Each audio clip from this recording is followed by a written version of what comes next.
ಕನಕ ಭವನದಲ್ಲಿ ಆಯೋಜನೆಗೊಂಡಿದ್ದ ಕುರುಬ ಸಮುದಾಯದ ಒಂದು ಸಭೆ ಏನಿತ್ತು, ಆ ಸಭೆ ಗದ್ದಲದ ಗೂಡಾಗಿ ಮಾರ್ಪಟ್ಟಿತ್ತು. ಭಾರೀ ಕೋಲಾಹಲಕ್ಕೆ ಕಾರಣವಾಯಿತು.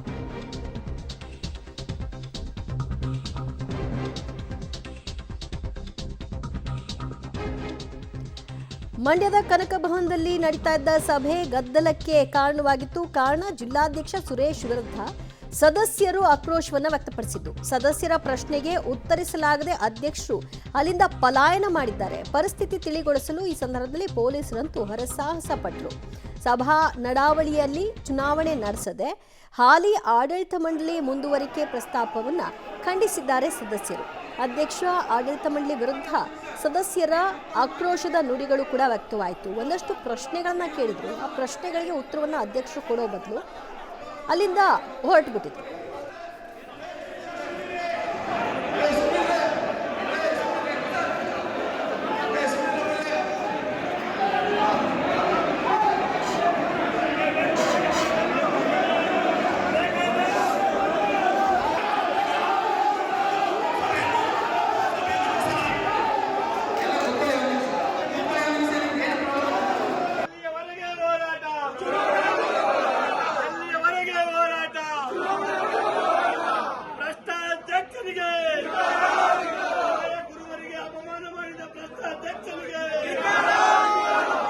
ಮತ್ತಷ್ಟು ಮಾಹಿತಿ ಪಡೆಯೋಣ ನಮ್ಮ ಪ್ರತಿನಿಧಿ ರೋಹಿತ್ರಿಂದ. ರೋಹಿತ್, ಚುನಾವಣೆ ನಡೆಸಬೇಕು ಅನ್ನೋದು ಸದಸ್ಯರ ಆಗ್ರಹ ಆಗಿತ್ತು, ಆದ್ರೆ ಅಧ್ಯಕ್ಷರು ಯಾವ ಪ್ರಶ್ನೆಗೂ ಉತ್ತರವನ್ನೇ ಕೊಡ್ಲಿಲ್ವಾ?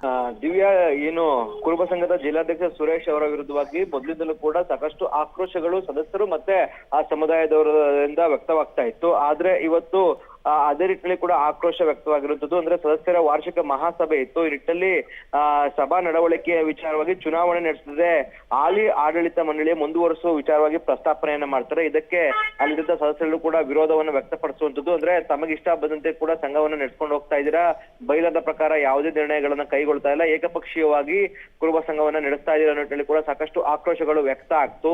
ಇದಾದ ಬಳಿಕವಾಗಿ ಕೈ ಮಿಲಾಯಿಸುವ ಹಂತಕ್ಕೂ ಕೂಡ ಈ ಒಂದು ವಾತಾವರಣ ತಲುಪುತ್ತೆ. ತದನಂತರವಾಗಿ ಜಿಲ್ಲಾಧ್ಯಕ್ಷ ಸುರೇಶ್ ಪೊಲೀಸರ ನೆರವಿನಿಂದಾಗಿ ಅಲ್ಲಿಂದ ಕಾಲ್ಕಿತ್ತಿರುವಂತದ್ದು. ಇದೀಗ ಏನು ಕುರುಬ ಸಂಘದ ಒಂದಷ್ಟು ಸದಸ್ಯರು ಕೂಡ ಪ್ರೊಟೆಸ್ಟ್ ಮಾಡುವ ಮೂಲಕವಾಗಿ ಆಕ್ರೋಶಗಳನ್ನ ವ್ಯಕ್ತಪಡ್ತಾ ಇರುತ್ತದೆ. ದಿವ್ಯಾ, ಸದ್ಯಕ್ಕೆ ಮುಂದುವರೆದಿದೆಯಾ ಹಾಗಾದ್ರೆ ಪ್ರೊಟೆಸ್ಟ್?